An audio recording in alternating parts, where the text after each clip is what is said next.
Halo, aku Peti, salah satu penggagas kanal YouTube Teman Baca.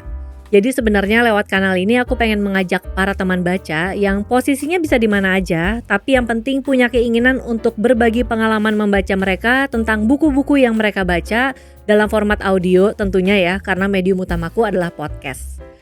Nah, selama ini kami udah mengajak banyak teman baca nih yang tersebar di berbagai tempat di Indonesia untuk berbagi pengalaman membaca mereka. Jadi kalau misalnya ada dari kamu yang juga tertarik untuk berbagi pengalaman membaca, kamu bisa DM ke akun Instagram kami di @temanbacaclub. Clubnya pakai C ya. Oke, di episode kali ini aku mau mengajakmu untuk dengerin satu lagi nih pengalaman membaca dari seorang teman baca. Yang ini, bukunya yang ini nih. Yuk kita dengerin. Halo, kenalin, nama aku Fatimah Zahra. Aku juga punya nama pena atau nama sebagai penulis dengan sebutan Asya Azalia. Aku selama ini emang suka banget diskusi buku, konten, dan juga hal-hal yang berbau intellectual property management. Mungkin karena aku juga membidani salah satu platform baca digital di Indonesia kali ya. Boleh sebut nama gak sih? Aplikasi Cabaca kalau teman-teman pernah dengar atau juga install malah ya. Oh ya, ini kali pertama aku ngebahas buku dalam format audio. Soalnya aku pikir kayaknya seru dan patut dicoba. Makanya pas aku lihat Instagram Kak Peti yang bagi-bagi buku, terus habis itu diminta untuk sharing dan nyeritain lagi tuh isi buku yang dibaca, aku langsung tertarik. Salah satu buku yang udah dari lama pengen aku baca adalah The Psychology of Money. Mungkin bisa dibilang agak FOMO ya, kenapa tertarik baca buku ini. Yang jelas aku sih gak FOMO sendirian, karena pas lihat bagian katalog dalam terbitannya atau KDT gitu istilahnya, buku ini tuh udah masuk cetakan ke-33 dalam waktu kurang dari setahun. Gila sih.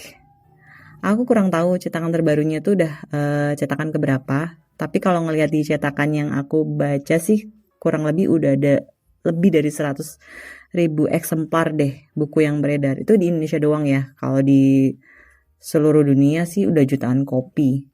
Wow. Buku The Psychology of Money ini ditulis oleh Morgan Housel. Dari info yang bisa teman-teman telusuri sendiri nih di internet, si Morgan Housel ini adalah salah satu partner di Collaborative Fund. Kurang lebih sih kayak founding source gitu ya, yang mendanai banyak company. Beliau juga lulusan ekonomi di sebuah universitas di California. Buku ini gak terlalu tebal, untuk ukuran non-fiksi terjemahan bisa dibilang tipis malah. Di dalamnya ada 20 part atau bab gitu ya, yang menurutku pribadi masih nyaman kalau dibacanya nggak urut. Nah, kalau kalian berharap dapat pencerahan, tips kelola finansial, atau cara investasi saham misalnya dari buku ini, kalian salah besar, karena buku ini nggak fokus ngebahas itu. Point of view dari buku ini tuh adalah bagaimana perilaku manusianya atau bagaimana kita dari waktu ke waktu melihat uang yang notabene adalah produk manusia juga. Dan menurutku ini bisa jadi salah satu alasan terbesar kenapa buku ini jadi international bestseller. Ada beberapa hal yang menarik dalam buku The Psychology of Money ini. Yang pertama, tentang isu keuangan ya. Isu keuangan ini adalah isu yang sistemik. Artinya punya impact gede ke banyak orang dan secara menyeluruh. Nggak kayak kalau kita lagi ngomongin cuaca atau politik yang bisa sangat berbeda antara satu tempat dan tempat yang lain.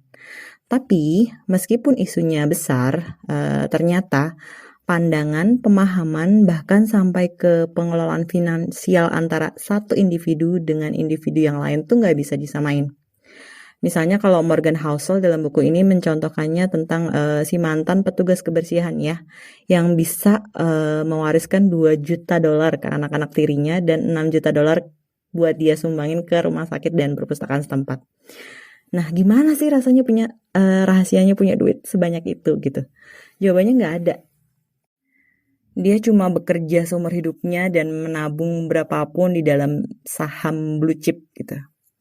Nah, diceritakan berbanding terbalik sama salah satu eksekutif gitu, lulusan Harvard yang diceritain Morgan, karirnya bagus tapi kemudian bangkrut karena dia tamak dan punya utang yang gede. Dari situ kita bisa simpulin ya bahwa dalam hal mengelola uang kita nggak bisa ngejudge dari latar belakang pendidikan dan pekerjaan seseorang karena ya emang sama sekali nggak ada hubungannya. Gagasan menarik kedua di dalam buku ini adalah tentang menjadi kaya versus tetap kaya. Kekayaan kan sebenarnya sesuatu yang nggak bisa kita lihat ya. Kalau si Morgan Housel bilangnya, kekayaan adalah apa yang tak terlihat, apa yang tak dibeli, dan pendapatan yang tak dibelanjakan. Jadi, kalau mau cepat merasa kaya, merasa doang nih ya udah belanja aja terus-menerus, beli aja barang-barang bagus yang jadi simbol kekayaan. Tapi untuk menjadi kaya, ya caranya dengan nggak belanja apa-apa. Nah itu tuh yang susah. Tapi lebih susah lagi itu adalah soal menjaga kekayaan ya. Jadi bagaimana caranya agar tetap kaya? Untuk tetap kaya kita juga ternyata nggak cuma optimis gitu. Kita juga butuh optimis sekaligus parno. Kita boleh optimis untuk bisa mendapatkan hasil yang besar, tetapi harus selalu ingat bahwa kita juga harus kuat secara finansial. Bahkan kuat finansial itu lebih diutamain gitu ya dari hasil yang besar. Sikap parno juga penting. Jadi selain berencana untuk bisa mendapatkan hasil yang besar, kita juga perlu memperhitungkan biaya lain, termasuk memperhitungkan kesalahan dalam tanda kutip biaya belajar, kemudian bisa hitung dan hemat anggaran, bisa memperhitungkan jadwal yang longgar. Jadwal yang longgar itu kan merupakan salah satu privilege ya. Dan masih banyak lagi. Poin menarik yang lainnya menurutku pribadi dalam buku ini adalah tentang know your game. Pastiin kita tahu dan menguasai betul apa yang akan dilakukan untuk mengelola uang. Kita nggak bisa asal-asalan menerapkan saran finansial dari orang lain, karena balik lagi ke poin 1 ya. Pemahaman dan pengalaman masing-masing orang terhadap uang itu berbeda. Bahkan nih, sejarah inflasi, kebangkrutan, dan lain-lain yang biasanya dijadiin acuan buat bikin peta masa depan, itu juga nggak bisa kita jadiin pedoman. Kenapa? Karena hal-hal yang tidak pernah terjadi dahulu kala, itu punya kemungkinan bisa terjadi kapan aja. Kalau si Morgan Housel nyontoinnya kayak peristiwa serangan 11 September 2001 yang ternyata bisa punya impact ke beban utang negara, ke utang biaya kuliah kalau nggak salah. Itu kan kejadian langka ya, dan ini juga sih yang aku suka dari buku ini. Penulisnya berulang kali bahkan kayak nggak nge-share secara gamblang gitu ya, apa yang dia lakuin untuk mengelola uangnya. Dia juga nggak ngasih kayak saham apa nih yang portonya bagus, atau rumus-rumus nabung gitu juga nggak ada. Jadi intinya buku ini ngasih kita point of view yang beda, terutama di bagian untuk tetap bisa mengendalikan ego, kurang-kurangin pamer, banyak hemat. Itu aja sih, selebihnya ya udah atur aja uang kita menurut cara dan pandangan kita terhadap uang. Mungkin kedengarannya gila banget sih, tapi ya emang begitulah adanya gitu.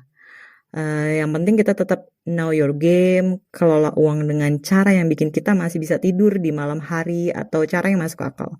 Dan sembari berhati-hati gitu, jangan ngambil keputusan terlalu ekstrim. Karena harus kita akui juga bahwa manusia itu emang labil. Kita juga kan sering ya, kayak tiba-tiba punya keinginan yang berbeda. Atau kayak menyesali satu keputusan terbesar dalam hidup kita. Gitu sih review singkat aku tentang buku The Psychology of Money. Semoga bisa ngasih gambaran tentang gimana manusia dan perilakunya terhadap uang.